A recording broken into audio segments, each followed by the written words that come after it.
Uncle, বাড়িতে অনেক বড় একটা সমস্যা হয়ে গিয়েছে। আপনি আন্টিকে নিয়ে যত তাড়াতাড়ি পারেন দেশে চলে আসুন। আজ পারলে আজ, আর যদি এক্ষুনি পারেন তাহলে এক্ষুনি চলে আসুন। সুমির কথা শুনে এবার থেকে ফরহাদ হতভম্ব হয়ে শোয়া থেকে উঠে বসলেন। কি হয়েছে সুমি? আমাকে সব খুলে বলো আগে।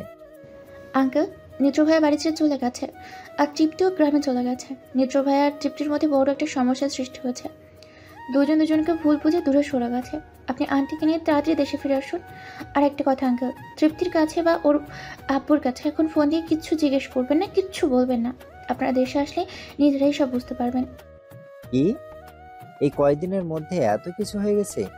এই জন্য নিদ্রর ফোন অফ পাচ্ছি, তৃপ্তির ফোনেও কল যাচ্ছে না। আমি ভেবেছিলাম আজ বজলুরকে কল করব। না না আঙ্কেল, ওনাকে এখন কিছু বলবেন না। আপনি দেশে যত তাড়াতাড়ি পারেন চলে আসুন। আচ্ছা, তুমি একটু বাড়ির দিকে খেয়াল রেখো। আমরা আজই দেশে আসছি। ঠিক আছে আঙ্কেল, রাখছি তাহলে এখন। আপনার যত তাড়াতাড়ি পারবেন চলে আসুন। এই বলে সুমি কল কেটে দিল। এদিকে ফরহাদ চিন্তিত হয়ে পড়লেন। আমেনা নিশ্চিন্তে ঘুমাচ্ছে। ফরহাদ বসে না থেকে বেড থেকে নেমে ওয়াশরুমে চলে গেল। ফ্রেশ হয়ে এসে ওনার পিএ কে কল করলেন। পিএ কে দেশে আসবেন বললেন ফরহাদ। এরপর কল কেটে আমেনাকে ঘুম থেকে জাগিয়ে তুললেন। দেশে ফিরে আসার কথা শুনে আমেনা অবাক হয়। সবেমাত্র 8 বা 9 দিন হয়েছে তারা এখানে আসছে, আর এখনই আবার দেশে চলে যাবে। নিদ্রার বিষয়টা এড়িয়ে যায় ফরহাদ। অফিসের কাজ আছে বলে চালিয়ে দেয়। আমিনা আর ফরহাদের কথার উত্তরে কিছু বলে না। অভিমান হয়েছে ওনার। সারাদিন এত কাজ কাজ করে থাকে, এখানে একটু রেস্ট নিয়ে আসলো, তাও আবার কাজের জন্য দেশে ফিরতে হবে। আমিনা কিছু না বলে ফ্রেশ হতে চলে যায়। তোর কি হয়েছে বলো তৃপ্তি? বাড়িতে আসার পর থেকে তোকে কেমন যেন লাগছে। সামিয়ার কথা শুনে ঘাড় বাঁকা করে সামিয়ার দিকে তাকালো তৃপ্তি। এরপর ভ্রু নাচিয়ে বলল, আমার আবার কি হবে? তুই আমার থেকে কিছু একটা লুকাচ্ছিস। তোকে আগের মতো একদমই দেখাচ্ছে না। সারাক্ষণ চুপচাপ হয়ে থাকিস। কিছু বললেই হ্যাঁ বল, শুনছি। এর থেকে বেশি এক টাকা কথাও বলিস না তুই। কি হয়েছে তো শোনা, আমাকে বল। শেষের কথাটা বলে তৃপ্তিকে নিজের কাছে টেনে আনলো সামিয়া। তৃপ্তি আর নিজেকে সামলাতে পারলো না, হুমড়ি খেয়ে সামিয়াকে জড়িয়ে ধরে হু হু করে কেঁদে উঠলো। সামিয়া থমথমে খেয়ে গেল তৃপ্তির এমন কাণ্ড দেখে। ছোট থেকে একসাথে বড় হয়েছে, মেয়েটাকে কখনো এমন ভাবে কাঁদতে দেখেনি সামিয়া। তৃপ্তির মাথায় হাত বুলিয়ে শান্ত করার চেষ্টা করে সামিয়া বলল, দেখ বেষ্টু, কষ্টের কথা মনে রাখিস না, তাহলে আরো অনেক কষ্ট পাবি। কষ্টের কথা মানুষের সাথে বললে একটু কষ্টটা হালকা হয়। এখন কান্না থামা প্লিজ, তোর কান্না আমার সহ্য হচ্ছে না। সে আমাকে ধোকা দিয়েছে সামিয়া। যার জন্য সব ছেড়ে দূর দেশে তার জন্য গিয়েছি, আর সেই আমাকে ধোকা দিয়েছে। ফুপিয়ে বলে উঠলো তৃপ্তি। সামিয়া কিছুটা বুঝতে পারলো, কিন্তু কি নিয়ে ধোকা দিবে বুঝতে পারছে না সামিয়া। মানুষটাকে দেখে তো একদম মনে হয়নি এরকম। কি হয়েছে আমাকে সব খুলে বল, দেখি আমি কিছু করতে পারি কিনা। তোর কিছু করতে হবে না, আর আমি চাইও না এই ধোকাবাজের কাছে যেতে। কথাটা বলে সামিয়াকে ছেড়ে সোজা হয়ে বসলো তৃপ্তি। সামিয়া তৃপ্তির ডান হাতটা নিজের দু হাতের মুঠোয় নিয়ে বলল, ঠিক আছে, আমি কিচ্ছু বলবো না বা করবো না, তুই এখন আমাকে সব খুলে বল। সামিয়ার শান্ত কণ্ঠের কথায় তৃপ্তি উদাস হলো। মেঝেতে চোখ রেখে ধীরে ধীরে সব খুলে বলল সামিয়াকে। আপনার বেস্ট ফ্রেন্ড, আপনি আপনার বাবা মার কাছে যেটা শেয়ার করতে পারেন না, সেটা কিন্তু ঠিকই বেস্ট ফ্রেন্ডের কাছে শেয়ার করতে পারবেন। তৃপ্তিও তার বেস্ট ফ্রেন্ড সামিয়াকে সব বলছে। জানিস সামিয়া, আমি যখন বাড়িতে ফিরে আসার সিদ্ধান্ত নিয়েছি, তখন কলিজাটা ওখানে ছিঁড়ে ফেলে আসছি। বাড়ি থেকে বেরোনোর সময় বারবার পেছনে ফিরে তাকিয়েছি, এই বুঝি সে এসে আমাকে জড়িয়ে ধরবে, আমার কাছে অসহায় মুখ করে ক্ষমা চাইবে। কিন্তু সে তার কিচ্ছুই করেনি। তার দেহের জ্বালা মিটিয়ে পড়ে পড়ে ঘুমিয়েছিল। কি কারণে ওখানে থাকবো বলতে পারিস? এখন শুধু তার দেহের ভোগ বস্তু হয়ে থাকতে হতো। যাই হোক, আমি এখন বাড়িতে চাই। 10টা বেজে গেছে। সেই সকালে আসছি তোদের বাড়িতে। এখন বাড়িতে না গেলে নিশ্চয়ই আম্মু বকা দেবে। এই বলে তৃপ্তি বসা থেকে উঠে দাঁড়ালো। এরপর আবারও কি মনে করে যেন পিছনে ফিরে সামিয়ার দিকে তাকিয়ে বলল, তোর আল্লাহর দোহাই লাগে সামিয়া, তুই এই কথাগুলো কাউকে বলবি না। আর কেউ আমার বিষয়ে কিছু জিজ্ঞাসা করলে তাকেও কিছু বলবি না। এমনকি তোর বিয়ে মানে রাহুল ভাইয়াকে কিছু বলবি না। এই বলে তৃপ্তি সামিয়ার রুম থেকে বেরিয়ে গেল আর সামিয়া হতভম্ব হয়ে বসে রইল। তৃপ্তির কথাগুলো তার মাথা খেলা করতে লাগলো, কিন্তু এমন কাজ করতে পারে বলে সামিয়ার মনে হচ্ছে না। কিন্তু তৃপ্তির কথাও সামিয়া ফেলতে পারছে না। মেয়েটা যেভাবে নিজেকে পরীক্ষা করেছে এভাবে তো না। সামিয়া আর কিছু ভাবতে পারছে না। একবার ভেবে নিল রাহুলকে কল করবে সামিয়া, কিন্তু তৃপ্তি তো তাকে আল্লাহর দোহাই দিয়ে গেছে। ভেবেই ফোনটা পাশে ফেলে বেডের উপর টান টান হয়ে শুয়ে পড়লো সামিয়া। নিজের বেস্ট ফ্রেন্ডের কষ্ট মেনে নিতে কষ্ট হচ্ছে সামিয়ার। রাত 11টা বাজে। ফরহাদ আর আমিনা সোফার উপর বসে আছে। পাশের সিঙ্গেল সোফায় সুমি বসা। একটু দূরে দাঁড়িয়ে দারওয়ান মাথা নিচু করে আছে। সুমি ফরহাদের দিকে তাকিয়ে বলল, এই নিন আঙ্কেল, নিদ্র ভাইয়ার ফোন। আর এই হলো 2টা কাগজ। উপরের কাগজটা পড়ার দরকার নেই, ওটা ভাইয়া তৃপ্তির জন্য লিখেছে হয়তো। নিচের কাগজটা পড়ুন। সুমির কথা শুনে আমিনা ফরহাদ আর সুমির মুখের দিকে তাকাচ্ছে। ফরহাদ সুমির হাত থেকে কাগজ দুটো নিল। সুমি আবারও বলে উঠল, আজ 1 সপ্তাহ হয়ে গেছে। আমি ভেবেছিলাম নিদ্র ভাইয়া তৃপ্তি গ্রামে গেছে, কিন্তু আজ সকালে যখন দারোয়ান চাচা আমাকে জিজ্ঞেস করলো আপনাদের ফোন করতে, তখন আমার সন্দেহ হয়। আমার বাড়ির ভিতর গাড়িও দেখতে পাই, কিন্তু এই গাড়িটা তৃপ্তি নিয়ে গিয়েছিল। দারোয়ান চাচা নিজে চোখে দেখেছেন। আর নিদ্র ভাইয়া রাত প্রায় 11টা বাজে বাসা থেকে বেরিয়ে যায়। আমি ঠিক বলছি তো দারোয়ান চাচা? শেষের কথা দারোয়ানের দিকে তাকিয়ে বলল সুমি। দারোয়ান মাথা তুলে সবার দিকে তাকিয়ে বলল, হ্যাঁ স্যার, ম্যাডাম ঠিক বলেছে। ছোট স্যার রাতে বেরিয়ে যায়। আমি জিজ্ঞেস করেছিলাম তিনি কোথায় যাচ্ছেন।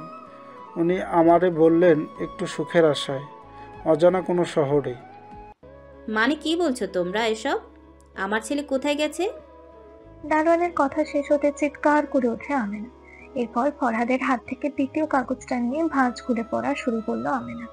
কাগজে লেখা, মম, ভেঙে পড়ো না, জানি কষ্ট পাবে খুব যখন শুনবে আমি তোমাদের সবাইকে ছেড়ে চলে গেছি।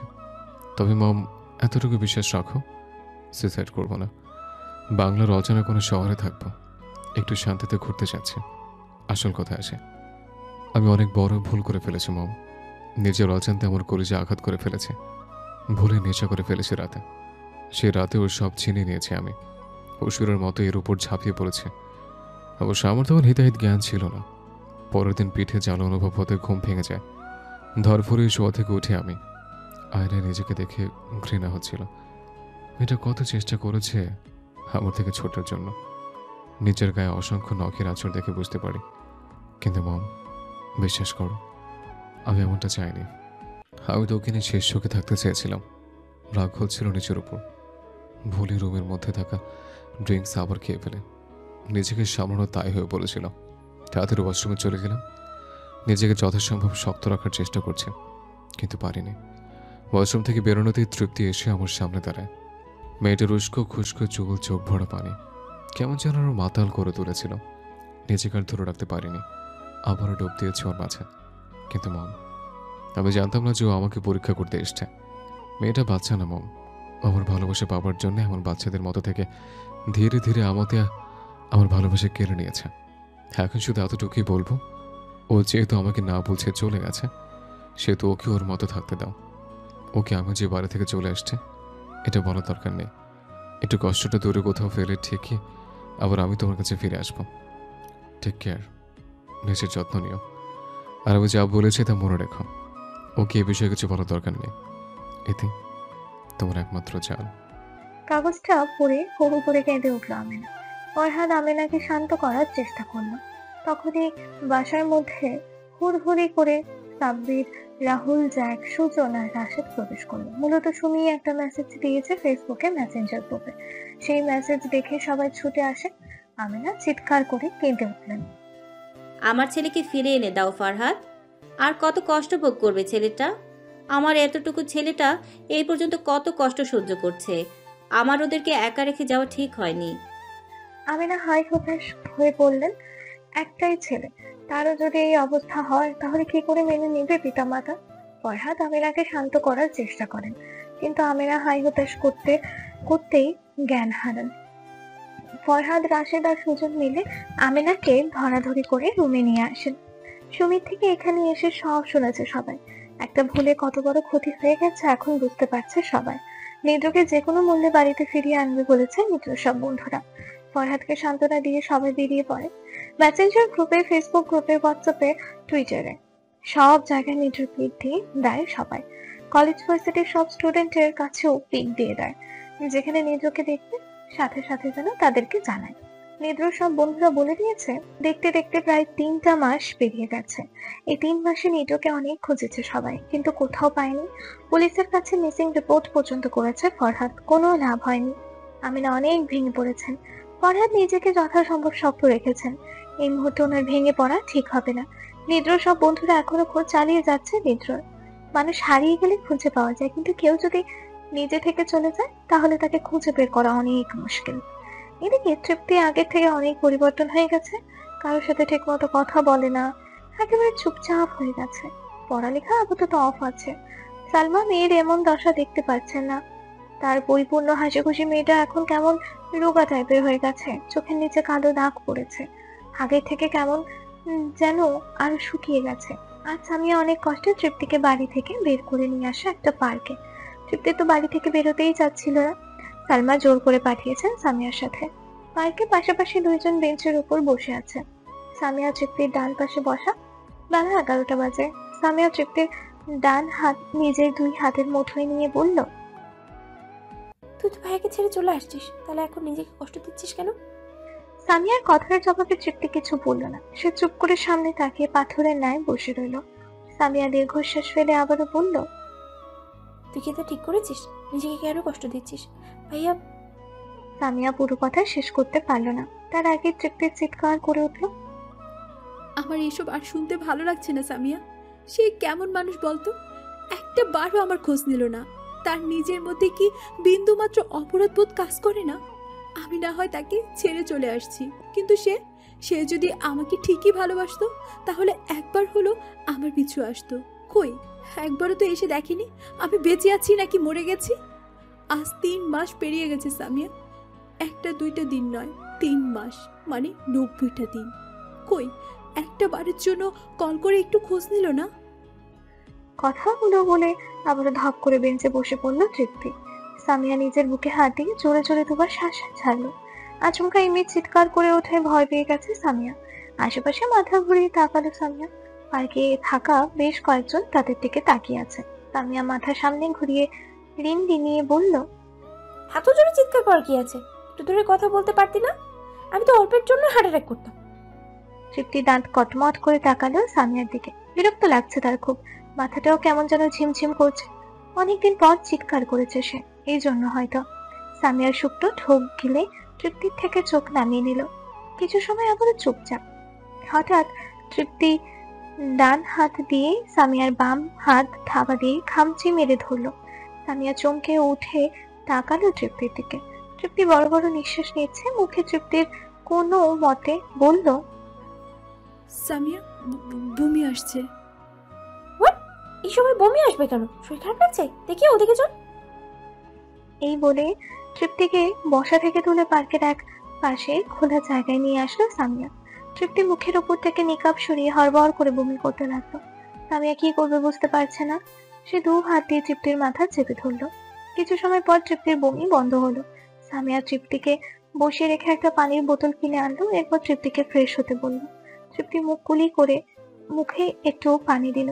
সামিয়া পাশ থেকে বলে উঠল, চল আমার সাথে। তৃপ্তি অবাক দৃষ্টিতে সামিয়ার দিকে তাকিয়ে বলল, এখন কোথায় যাব? এখন আর কোথাও যাব না। আমি এখন বাড়িতে যাব। শরীরটা কেমন যেন করছে। তুই চুপচাপ আমার সাথে চল, একটা কথা বলবি না। আমার কেন যেন কিছু একটা সন্দেহ হচ্ছে। এই বলে সামিয়া তৃপ্তির হাত ধরে নিয়ে যেতে লাগলো। তৃপ্তিও আর কোনো কথা বলল না। সামিয়ার কথার উপরে এখন সে কিছুই বলতে পারবে না, ভালো করেই জানা। পার্ক থেকে বেরিয়ে একটা রিক্সা নিল সামিয়া। সেই রিক্সা করে 10 মিনিট পর একটা হসপিটালের সামনে এসে দাঁড়ালো তারা। তৃপ্তি অবাক দৃষ্টিতে হসপিটালের দিকে একবার, আবার সামিয়ার দিকে একবার তাকালো। সামিয়া তৃপ্তির দিকে তাকিয়ে বলল, রিক্সা থেকে নাম, এখানে আমার মাধব ভাইয়ের বউ আছে, মানে আমার ভাবি, তার সাথে দেখা করতে আসছি। কথাটা বলে সামিয়া রিক্সা থেকে নেমে ভাড়া মিটিয়ে দিল। তৃপ্তি রিক্সা থেকে নেমে সামিয়ার সাথে হাঁটা ধরলো। সামিয়া তৃপ্তির হাত ধরে হসপিটালের ভিতর একটা কেবিনের সামনে এসে দাঁড়ালো। দরজায় নক করতে ভিতর থেকে মেয়েলি কণ্ঠ ভেসে এলো, কামিং। সামিয়া তৃপ্তিকে নিয়ে কেবিনের ভিতরে প্রবেশ করলো। মেয়েটি সামিয়াকে দেখে বলে উঠল, আরে সামিয়া, কেমন আছো হঠাৎ এখানে? এই তো রূপা ভাবি, ভালো। তুমি কেমন আছো? আমিও ভালো আছি। বসো, দাঁড়িয়ে আছো কেন? রূপার কথা মতো সামিয়া আর তৃপ্তি দুটো চেয়ার টেনে বসলো। রূপা তৃপ্তির দিকে কেমন করে যেন তাকিয়ে আছে। সামিয়া তা দেখে বলে উঠলো, আরে ভাবি, এ আমার বেস্ট তৃপ্তি, আমি যার কথা তোমাকে বলেছিলাম। ও, আমি তো চিনতেই পারিনি। হ্যালো তৃপ্তি, কেমন আছো? তৃপ্তি সামিয়ার দিকে এক পলক তাকালো, এরপর রূপার দিকে আবারও তাকিয়ে বলল, ভালো। আচ্ছা ভাবি, আমি এখানে যে জন্য আসলাম, আসলে আমার বেস্ট কয়েকদিন ধরে ঠিকমতো কিছু খেতে পারছে না। আসলে রুচি হচ্ছে না ওর খাওয়ার, আর দিন দিন ও কেমন যেন হয়ে যাচ্ছে। একটু দেখুন না ভাবি। সামিয়ার কথা শুনে তৃপ্তির চোখ গোল গোল করে সামিয়ার দিকে তাকালো। সে তো ভেবেছিল সামিয়া শুধু রূপার সাথে এমনি দেখা করতে আসছে, কিন্তু এখন দেখছে তাকে ডক্টর দেখাতে নিয়ে আসছে। তৃপ্তি সামিয়ার থেকে চোখ নামিয়ে বলল, আমি ঠিক আছি সামিয়া, আমার কিচ্ছু হয়নি। তুই চুপ থাক, কথা বলবি না একটু। তৃপ্তির কথা শুনে ধমকে ওঠে সামিয়া। তৃপ্তি চুপ মেরে যায়। সামিয়া রূপার দিকে আবারও তাকিয়ে বলল, ভাবি একটু দেখুন প্লিজ, আমাদের আবার তাড়াতাড়ি যেতেও হবে। ঠিক আছে, তুমি বসো, আমি দেখছি। এই বলে রূপা তৃপ্তির দিকে তাকালো, এরপর বলল, তোমার কেমন লাগে, মানে এখন তুমি কেমন ফিল করছো? সত্যিটাই বলবে, কারণ এখানে মিথ্যে বললে তোমার সমস্যা হতে পারে। রূপার কথা শুনে তৃপ্তি এক পলক রূপার দিকে তাকালো, এরপর আবারও মাথা নিচু করে বলল, ঠিকমতো কিছু খেতে পারছি না, যা খেতে যাই তাই বিরক্তি লাগছে। ভেতর থেকে কেমন বমি আসে খাবার দেখলে, তার উপর কয়েকবার বমিও করেছি। তৃপ্তির কথাগুলো শুনে রূপা কেমন করে যেন তাকালো তৃপ্তির দিকে, এরপর আবারও সামিয়ার দিকে তাকিয়ে রূপা চোখ তৃপ্তিকে ইশারা করে বলল, ও কি ম্যারেড, মানে বিবাহিত? রূপার কথা শুনে সামিয়া কি বলবে বুঝতে পারছে না। রূপা সেদিকে পাত্তা না দিয়ে বসা থেকে উঠে তৃপ্তিকে বলল, তুমি আমার সাথে আসো, আর সামিয়া তুই এখানেই বসে থাক। এই বলে রূপা হাঁটা ধরল। তৃপ্তি কিছু বুঝতে পারছে না। সামিয়া চোখ গরম করে তৃপ্তির দিকে তাকাতে তৃপ্তি বলে উঠল, আরে ভাই, যাচ্ছি তো, এভাবে তাকানোর কি আছে, হাজো। এই বলে তৃপ্তি বসা থেকে উঠে রূপার পিছু পিছু চলে গেল। সামিয়া বসে বসে তৃপ্তির ফোন চালাতে লাগলো। যেহেতু এখনো তার নিজের ফোন হয়নি, সেহেতু এখন তৃপ্তির ফোন এসে চালাচ্ছে। কিছুক্ষণ পর রূপা তৃপ্তিকে নিয়ে আবারও কেবিনে আসলো। রূপার মুখটা চিন্তিত লাগছে। সামিয়া তা দেখে বলল, কি হয়েছে ভাবি? রূপা চেয়ারে বসতেই প্রশ্ন করলো সামিয়া। তৃপ্তি সামিয়ার পাশে চেয়ার টেনে বসলো। রূপা সামিয়ার দিকে তাকিয়ে বলল, বললি না তো ওর কি বিয়ে হয়ে গেছে?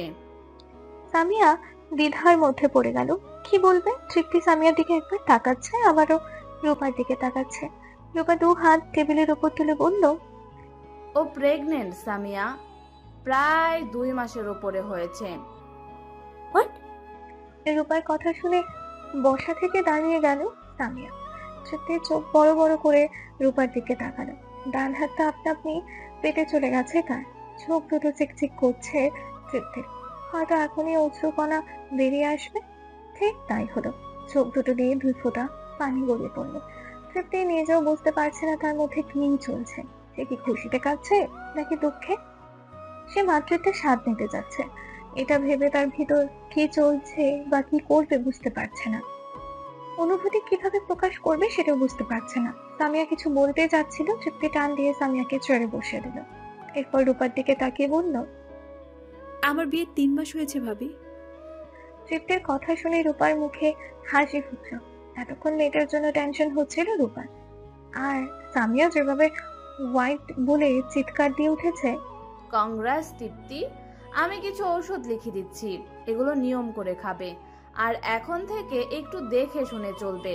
খাবার খেতে এই সময় মনে চাইবে না, কিন্তু তোমাকে জোর জোর করে খেতে হবে। ভাবি একটা কথা বলতাম, 2 বার শারীরিক সম্পর্ক হওয়ার পর কোনো মেয়ে কি প্রেগনেন্ট হয়ে যেতে পারে? হঠাৎ এমন প্রশ্ন? রূপা সামিয়ার দিকে কেমন করে যেন তাকিয়ে বলল। সামিয়া থতমত খেয়ে বলল, আরে ভাবি এমনি বললাম। হয়েছে, আমি বুঝতে পারছি। ঠিক মতো একবার সম্পর্ক হলেই হয়। এখনো তো বিয়ে করিসনি, আগে বিয়ে কর, তারপরে হাড়ে হাড়ে সব বুঝিয়ে দেব ননদিনী। রূপা সামিয়াকে চোখ মেরে বলল। সামিয়া মাথা নিচু করে নিল। রূপা মুচকি হেসে উঠল। এরপর তৃপ্তিকে অনেক ধরনের ট্রিপস দিল রূপা। একজন গর্ভবতী মায়ের কি কি করণীয় বেশ কয়েকটা নিয়ম তৃপ্তিকে বলে দিল রূপা। তৃপ্তি শুধু চুপচাপ শুনছিল। সামিয়া অবাক দৃষ্টিতে তৃপ্তির দিকে তাকিয়ে রইল। হসপিটাল থেকে বেরিয়ে একটা সিএনজিতে উঠে বসলো তৃপ্তি আর সামিয়া। সিএনজি আপন গতিতে চলতে লাগলো। আমার সন্দেহ সঠিক প্রমাণিত হলো, কিন্তু তুই এখন কি করবি তৃপ্তি? নিদ্র ভাইয়া কি এখন তোকে মেনে নেবে যদি তোকে ভুল বুঝে? তৃপ্তি উদাস নয়নে সামনের দিকে তাকিয়েছিল। সামিয়ার কথা শুনে বুক কেঁপে উঠলো তার। পরক্ষণে তৃপ্তি চোখ দুটো মুছে বলল, তার মেনে নেওয়াতে আমার আর কিচ্ছু যায় আসে না সামিয়া। আমার সন্তানকে আমি সামলাতে পারবো। কি বলছিস এসব তুই? জীবন যতটা সহজ ভাবছিস ততটা সহজ নয়। এই সমাজ একটা অবিবাহিত মেয়ে প্রেগনেন্ট শুনলে কিভাবে তাকাবে বুঝতে পারছিস তুই? আমার কথা শোন দীপ্তি, চল সামনে সম্ভব তোর অ্যাবর্শনটা করিয়ে ফেলি। আর সামিয়া আর কিছু বলার আগে ঠাস করে তৃপ্তি চড় মেরে দিল সামিয়ার গালে। সামিয়া থমথমে খেয়ে গেল। চোখ মুখ লাল হয়ে উঠেছে তৃপ্তির। সামিয়া কিছু বোঝার আগে তৃপ্তি গলা চেপে ধরে বলল, আমার আর আমার সন্তানের মধ্যে কেউ আসবে না। অ্যাবর্শন তো দূরের কথা, যে আমার সন্তানের দিকে নজর দিবে তাকে আমি খুন করব। ভুলো আর এই জঘন্য জিনিসটার নাম মুখে আনবি না। সে যেভাবে আমার পেটে আসুক না কেন, আমি কেন তাকে দুনিয়া আসতে দেব না? সে দুনিয়াতে আসবে, হ্যাঁ আমার সন্তান আসবে সামিয়া। বলতে বলতে সামিয়ার গলা ছেড়ে দিয়ে জড়িয়ে ধরে কেঁদে উঠল তৃপ্তি।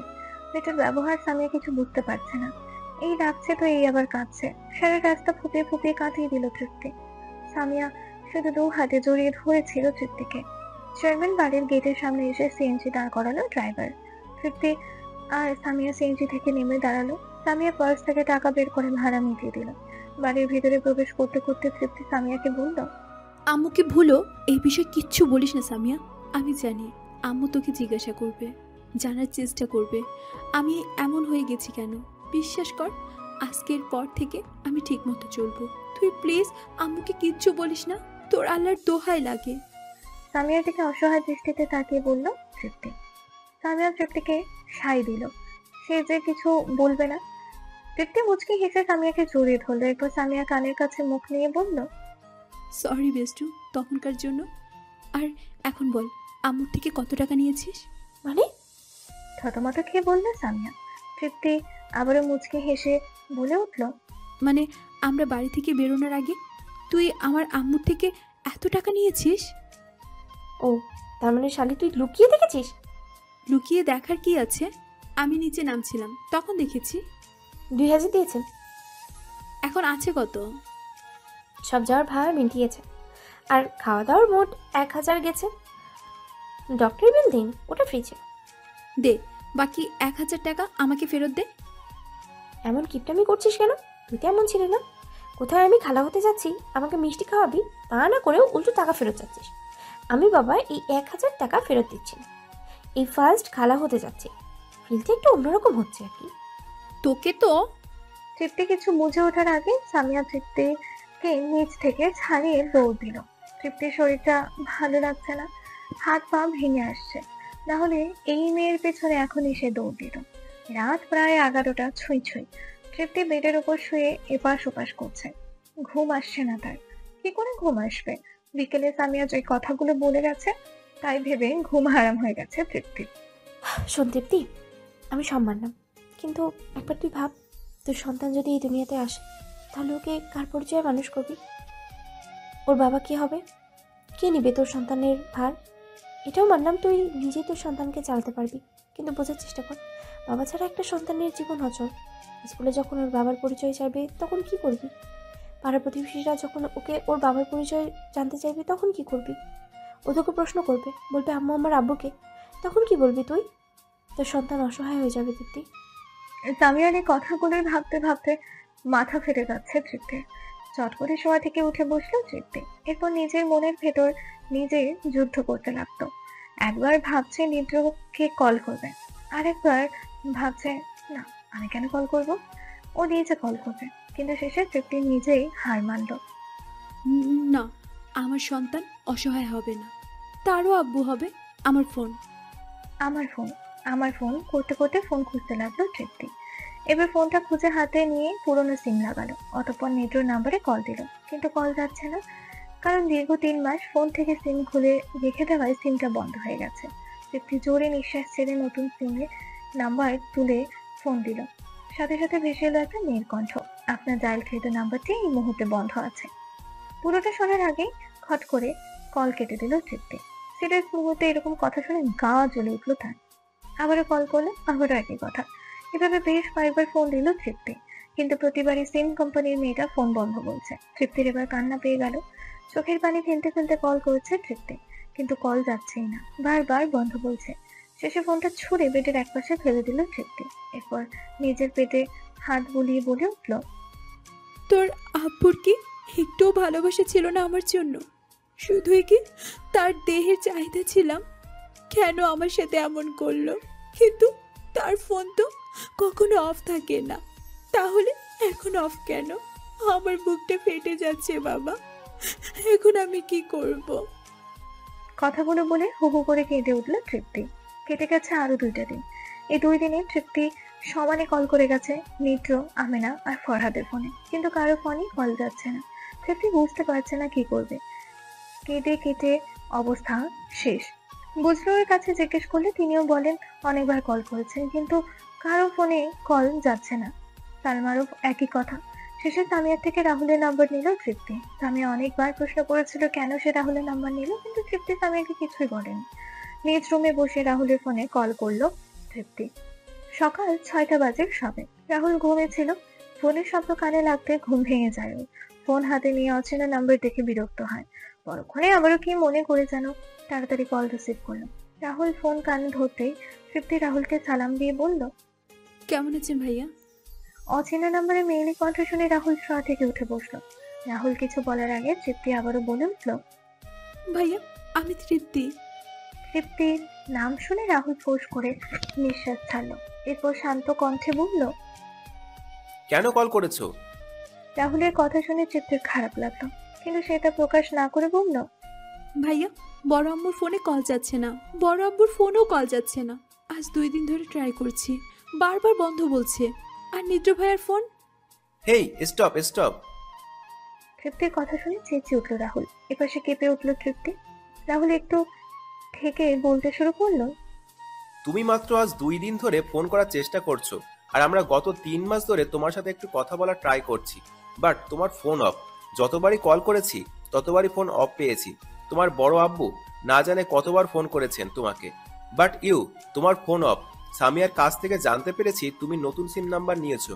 ওই সিমের নাম্বার আমি সামিয়ার কাছে চেয়েছি, কিন্তু কি হলো, সামিয়া আমাকে সোজা না করে দিল, তাও আবার হুমকি দিল তোমার নাম্বার দ্বিতীয়বার চাইলে আমার সাথে ব্রেকআপ করে দেবে। তুমি নাকি ওকে নাম্বার দিতে নিষেধ করেছো, তাই সাহস করে আর চাওয়া হয়নি। তোমার আব্বুর কাছে অনেকবার কল করেছি, কিন্তু যতবারই কল করেছি ততবারই উনি বিজি ছিলেন, কোনো না কোনো ফাংশনে ছিলেন উনি। পরে কথা বলবেন বলে কল কেটে দিতেন। পরে হয়তো ফাংশন শেষে তিনি ভুলে যেতেন। তোমাদের বাড়িতে যাবো ভেবেছিলাম, কিন্তু কোন পরিচয়ে যাবো বুঝতে পারিনি আমরা। বাদ দাও এসব, এখন বলো এতদিন পর কল করে কি জানতে চাচ্ছ? ওনারে বেঁচে আছে নাকি মরে গেছে? আরে উনারে এখনো বেঁচে আছে, তবে না থাকার মতো। এভাবে চলতে থাকলে হয়তো বেশি দিন বাঁচবে না। একদমে পুরো কথাগুলো বলে থামলো রাহুল। ফোনের এপাশে তৃপ্তির চোখ দুটো দিয়ে অঝোর ধারায় পানি পড়তে লাগলো। অজানা ভয়ে এসে হানা দিল তৃপ্তির মনে। তৃপ্তি কাঁপা কাঁপা গলায় বলল, কি হয়েছে বড় আম্মু আর আব্বুর? কি হয়নি তাই বলো, শুধু একটু ভুলের জন্য আজ তোমরা 2 জন 2খানে, আর মধ্যখানে পড়ে 2 জন মানুষ জ্বলে পুড়ে ছাই হয়ে যাচ্ছে। আসলে ভুলটা আমাদেরই। শালার বন্ধু নামের কলঙ্ক আমরা। সেদিন যদি পার্টিতে ড্রিঙ্কস না রাখতাম তাহলে আজ এমন হতো না। নিদ্র আমাদের সাথে থাকতো, আর তুমি হয়তো এখানে থাকতে। রাহুলের শেষের কথা শুনে চেঁচিয়ে উঠল তৃপ্তি। মানে কি বলছেন ভাইয়া আপনি? নিদ্র ভাইয়া কোথায়? আর হেই স্টপ, অনেক নাটক করেছো, এবার ক্ষান্ত দাও। তৃপ্তিকে থামিয়ে দিয়ে চিৎকার করে বলল রাহুল। কেঁপে উঠল তৃপ্তি। সে বুঝতে পারছে না কি হচ্ছে। তৃপ্তি এবার পুরো কেঁদে দিয়ে বলল, প্লিজ ভাইয়া আমাকে একটু ক্লিয়ার করে বলবেন, আসলে কি হয়েছে? আমার মনটা যেন কেমন করছে। তৃপ্তির কান্না ভেজা কণ্ঠ রাহুলের মায়া হলো। রাহুল শান্ত কণ্ঠে বলতে শুরু করলো, সেদিন তুমি বাসা থেকে চলে যাওয়ার পর নিদ্র বাসা ছেড়ে চলে যায়। আমরা কেউ জানতাম না তোমাদের মধ্যে কি হয়েছে, কিন্তু 1 সপ্তাহ পর সুমি যখন আঙ্কেল আর আন্টিকে কল করে দেশে ফিরিয়ে আনলো, তখন আমরা সব জানতে পারি। 1 সপ্তাহখানিক আগে যখন তোমরা বাস থেকে চলে গিয়েছিলে, তখন গেটের দারোয়ানকে আমরা জিজ্ঞাসা করেছিলাম যে নিদ্র বাসায় আছে কিনা। দারোয়ান আমাদের বলল নিদ্র কোথাও বেড়াতে গেছে। অনেকবার ফোন করেছি আমরা নিদ্রকে, কিন্তু ওর ফোন অফ। সপ্তাহখানিক পর সুমির থেকে দুটো কাগজ আর নিত্যর ফোন পাই আমরা। সুমি বলল কাগজ দুটো আর নিত্যর ফোনটা কি নিত্য রুমে পেয়েছে ও। কাগজগুলো পড়ে আমরা বুঝতে পারি যে নিদ্র আর তোমার মতো কিছু হয়েছে, যার জন্য তুমি বাসা থেকে চলে গেছো, আর নিদ্র বাড়ি থেকে চলে গেছে। আজ 3 মাস ধরে ওকে খুঁজছি আমরা, কিন্তু কোথাও পাচ্ছি না। অনলাইন, স্কুল, কলেজ, ভার্সিটির সব স্টুডেন্টদের কাছে নিত্যর পিক দিয়ে দিয়েছি, কিন্তু কেউ আজ পর্যন্ত খোঁজ এনে দিতে পারলো না।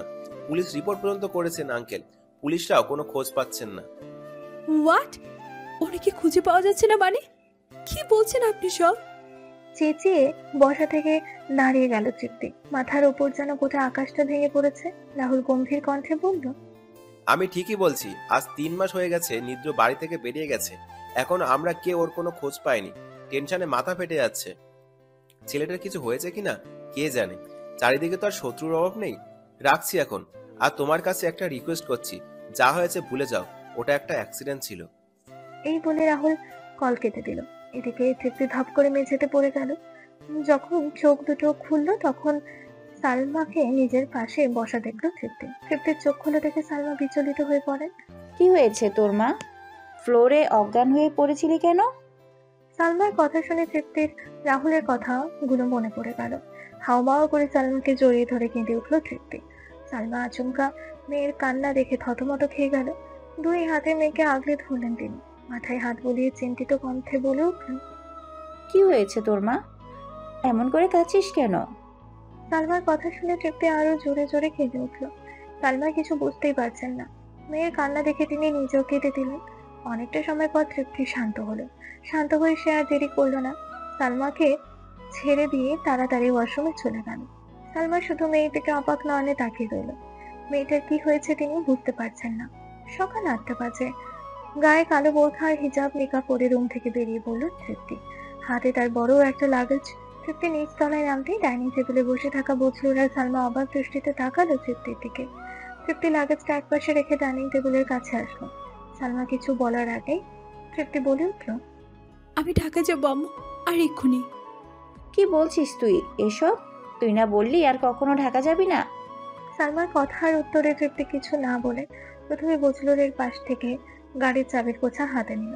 এরপর চাবির গোছা থেকে গাড়ির চাবিটা খুলতে খুলতে তৃপ্তি বলল, আমি তখন বলেছি ঢাকা যাব না, এখন বলছি যাব, মানে এক্ষুনি যাব। এই বলে তৃপ্তি গাড়ির চাবি নিয়ে লাগেজের কাছে আসলো। এরপর লাগেজটা টেনে নিয়ে বাড়ি থেকে বেরিয়ে যেতে লাগলো। সালমা আর বজলু তাড়াতাড়ি মেয়ের পিছনে আসলো। তৃপ্তি গাড়ির পেছনের দরজা খুলে লাগেজটা কোনো মতে তুললো পিছনে। এরপর দরজা লাগিয়ে দিল। সালমা এসে মেয়ের হাত ধরে শক্ত করে ধরল। তৃপ্তি সালমার দিকে তাকালো। সালমা চোখ গরম করে বলল, তোকে স্বাধীনতা দিয়েছি বলে অনেক বেড়ে গেছিস। আগে আমার কথার উপরে একটা কথাও বলতি না, কিন্তু ঢাকা থেকে আসার পর তুই অনেক পরিবর্তন হয়ে গেছিস। বাড়ির সকল মানুষকে এড়িয়ে চলিস তুই, ঠিক মতো কথা বলিস না, আর এখন আবার ঢাকা ফিরে যেতে চাচ্ছিস। আমি তোকে কোথাও যেতে দেব না। এই বাড়ি থেকে তুই এক পাও আর বেরোতে পারবি না। তৃপ্তি ঝাড়া মেরে সালমার হাত নিজের হাত থেকে ছাড়িয়ে নিল। এরপর সালমার দিকে তৃপ্তি আঙুল তুলে বলল, আমাকে বাধা দিও না আম্মু, পরিণাম ভালো হবে না। আমি চাই না তোমাকে কষ্ট দিতে। আমার মাথা এখন ঠিক নেই, পাগল হয়ে যাচ্ছি আমি। প্লিজ আমাকে যেতে দাও। এই বলে তৃপ্তি গাড়ির দিকে ঘুরলো। সালমা আবারও টান মেরে মেয়েকে নিজের দিকে ঘোরালো। এদিকে বজলুরের ইমার্জেন্সি একটা কল আসছে। উনি ফোনে কথা বলতে ব্যস্ত হয়ে গেছেন। সালমা আবারও তৃপ্তিকে চোখ লাল করে বলল, তুই আমাকে বলছিস পরিণাম ভালো হবে না? এত বড় হয়ে গেছিস তুই। আম্মু, আমি তোমায় ছোট করতে চাই না, কষ্ট দিতে চাই না। প্লিজ আমার হাত ছাড়ো। ছাড়বো না। কি করবি তুই? তৃপ্তি আর কোনো উপায় পেল না। সে সালমাকে ধাক্কা মেরে ফেলে দিল। এরপর তাড়াতাড়ি গাড়িতে উঠে গাড়ি স্টার্ট দিয়ে বাড়ি থেকে বেরিয়ে গেল। সালমা হতভম্ব হয়ে মাটিতে বসে রইল। হুশ আসতেই তাড়াতাড়ি গেটের কাছে আসলো সালমা।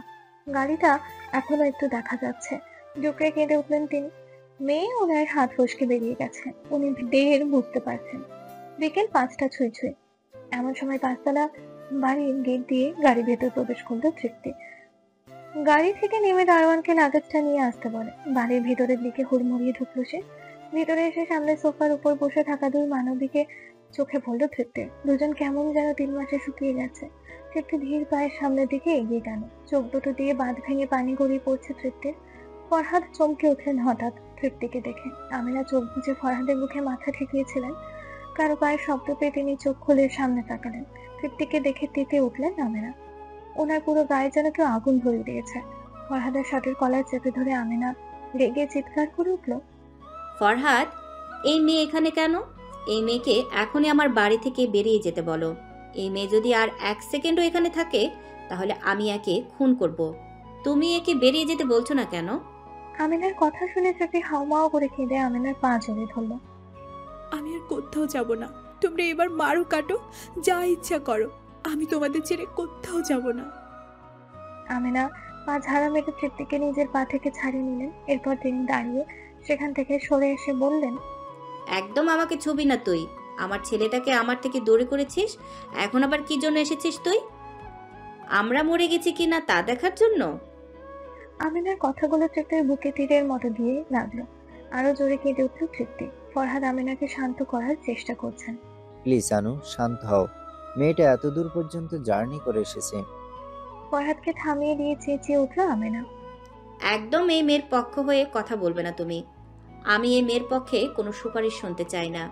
প্লিজ তুমি শান্ত হও, না হলে তোমার প্রেশার বেড়ে যাবে। ওকে আমি দেখছি, প্লিজ তুমি রুমে যাও। দেখছি না। এই মেয়ে আমার বাড়িতে থাকতে পারবে না, এটা আমার সাফ কথা। এই বলে আমিনা চলে গেল। তৃপ্তি এখনো মেঝেতে বসে কেঁদে যাচ্ছে। ফরহাদ তৃপ্তির পাশে বসে মাথায় হাত বুলিয়ে দিয়ে বলল, কাঁদিস না, দেখি এখানে উঠে বস। এই বলে ফরহাদ তৃপ্তিকে তুলে সোফার উপর বসালো। তৃপ্তি এখনো ফুপিয়ে কেঁদে যাচ্ছে। দারোয়ান লাগেজ ভেতরে রেখে চলে গেছে। সুমি নিচ তলায় নেমে আসলো। এই 3 মাস আমিনাকে মানসিকভাবে সাপোর্ট দিয়েছে সুমি। অনেক বুঝিয়েছে সে আমিনাকে যে নিদ্র একদিন না একদিন ফিরে আসবে। প্রতিদিন সন্ধ্যায় আমিনার সাথে কথা বলার জন্য নিচে আসে সুমি। আজও তার জন্য আসলো। কিন্তু আজ তৃপ্তিকে দেখে অবাক হলো সে। সুমি আস্তেই করে তৃপ্তির সামনে গিয়ে দাঁড়ালো। তৃপ্তির চোখ তুলে একবার সুমির দিকে তাকালো। এরপর আবারও ঠুকরে কেঁদে উঠলো। সুমি আস্তেই করে তৃপ্তির পাশে বসলো। ফরহাদ তৃপ্তির লাগেজটা নিয়ে উপরতলায় চলে গেল। ভুলটা যেমন নিজ ভাইয়া ছিল, ঠিক তেমনই ভুলটা তোমারও ছিল। একটু বিষয়টা যাচাই করার চেষ্টা করলে না? আমি তাকে যাচাই করেছি আপু, কিন্তু সে তো আমাকে ভুল প্রমাণ করলো। তখন আমি কি করব বলো? রাগ হচ্ছিল খুব, তার উপর নিজের উপরেও হচ্ছিল। তাই তো তাকে ছেড়ে চলে গেছি। কিন্তু সে বাড়ি থেকে চলে গেল কেন? তার তো বাড়িতে থাকার কথা। সুমির কথা শুনে কাঁদতে কাঁদতে বলল তৃপ্তি। সুমি তৃপ্তির হাত ধরে বসা দেখে দাঁড়িয়ে বলল, আমার সাথে এসো। এই বলে সুমি দোতলায় তৃপ্তিকে নিয়ে নিজের রুমে নিয়ে আসলো। তৃপ্তি রুমটার ভিতরে প্রবেশ করে অবাক হয়ে গেল। কোনো কিছু পরিবর্তন হয়নি। 3 মাস আগে যেমন ছিল ঠিক এখনো তেমনই আছে। তৃপ্তি সুমির দিকে তাকালো। সুমি দরজার কাছে এসে বলল, সেই দিনের পর আর কেউ আসেনি এই রুমে। আচ্ছা তুমি থাকো, আমি একটু আসছি। এই বলে সুমি নিটোর রুম থেকে বেরিয়ে গেল। আর তৃপ্তি রুমের মধ্যে দাঁড়িয়ে এদিক ওদিক তাকাতে লাগলো। হঠাৎ একটা বোতল চোখে পড়লো তৃপ্তির। বোতলটা মেঝেতে পড়ে আছে। তৃপ্তি সেটা হাতে তুলে নিল। বোতলটা ঘুরিয়ে দেখতে লাগলো সে। এমন সময় সুমির আবারও ফিরে আসলো। এরপর তৃপ্তির দিকে একটা কাগজ এগিয়ে দিল। তৃপ্তি অবাক হয়ে কাগজটা হাতে নিল। এটা তুমি পড়ো, তারপর সব বুঝতে পারবে। সুমির কথা শুনে তৃপ্তি কাগজের ভাঁজ খুলে পড়তে শুরু করলো। মৃদুর লেখা কাগজটা পুরো পড়া শেষ করে হাতের বোতলটা দেয়ালে ছুঁড়ে মারলো তৃপ্তি। হে আল্লাহ, এটা কি হলো? গগন কাঁপানো চিৎকার দিয়ে মেঝেতে লুটিয়ে পড়তে নেয় তৃপ্তি। সুমি পাশ থেকে চাপতে জড়িয়ে ধরে তৃপ্তিকে।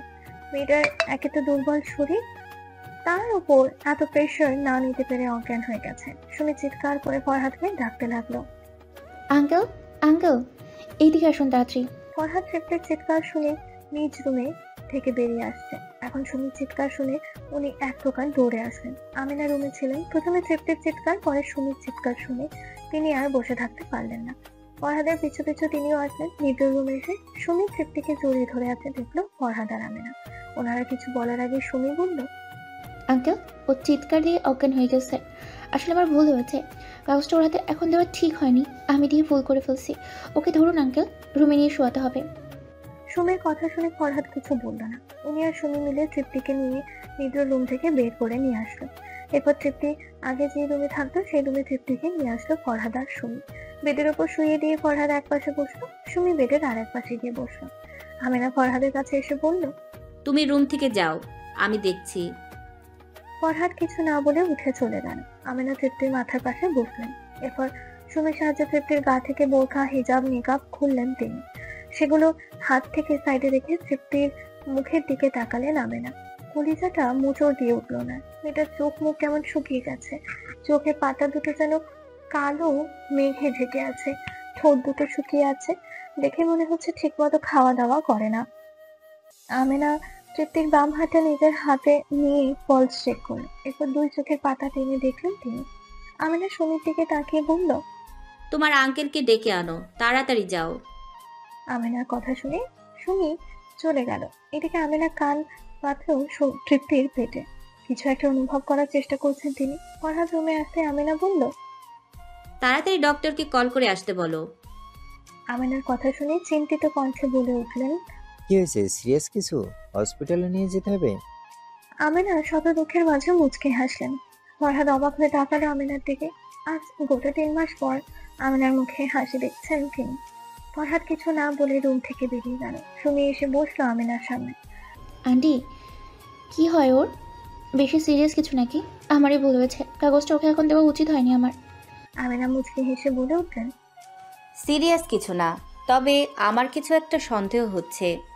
ডক্টর আসলে সেটা ক্লিয়ার হবে। সুমি কিছু বুঝলো না আমিনা মুচকি হাসছে কেন। সে চুপচাপ বসে রইল। এদিকে ফরহাদ বাসা থেকে বেরিয়ে আসেন ডক্টর নিতে, কারণ ওনার ফোন হারিয়ে গেছে 2 মাস আগে। ফোন আর কেনা হয়ে ওঠেনি ওনার। আমিনার ফোন বন্ধ হয়ে আছে, সেটা দিয়েও আর কল করা হলো না। তাই তিনি নিজে ডক্টর নিতে আসলেন। ডক্টর নিয়ে বাড়িতে আবারও ফিরে আসলেন ফরহাদ। আমিনা এক মনে বসে কিছু ভাবছিল। ফরহাদ ডক্টর নিয়ে আসতে তিনি ডক্টরকে বললেন, ডক্টর দেখুন তো ওকে। আর আমিনা বলতে বলতে গিয়েও থেকে গেল। এরপর ফরহাদ আর সুমির দিকে তাকিয়ে আমিনা বলল, তোমরা বাইরে যাও, আমি না ডাকা পর্যন্ত আসবে না। ফরহাদ আর সুমি রুম থেকে বেরিয়ে গেল। আমিনা ডক্টরকে বলল, আমার কেন যেন মনে হচ্ছে ও প্রেগনেন্ট, একটু দেখুন তো। ডক্টর আমিনার কথা শুনে তৃপ্তির দিকে একবার তাকালো। এরপর নিজের যা টেস্ট করার তিনি করলেন। আমিনা একপাশে চুপচাপ দাঁড়িয়েছিলেন। ডক্টর একটা ইনজেকশন ওষুধ নিয়ে তৃপ্তির হাতে পুশ করে দিয়ে বললেন, আপনি খুব ইন্টেলিজেন্ট ম্যাডাম, ঠিকই ধরেছেন। ও প্রেগনেন্ট। মেয়েটা বোধহয় ঠিকমতো খাওয়া দাওয়া করছে না। একটু ভালো খাওয়া দাওয়া করান, অনেকটা দুর্বল ওর শরীর। ঘুমের ওষুধ দিয়ে দিলাম, অনেকটা সময় ধরে ঘুমাবে।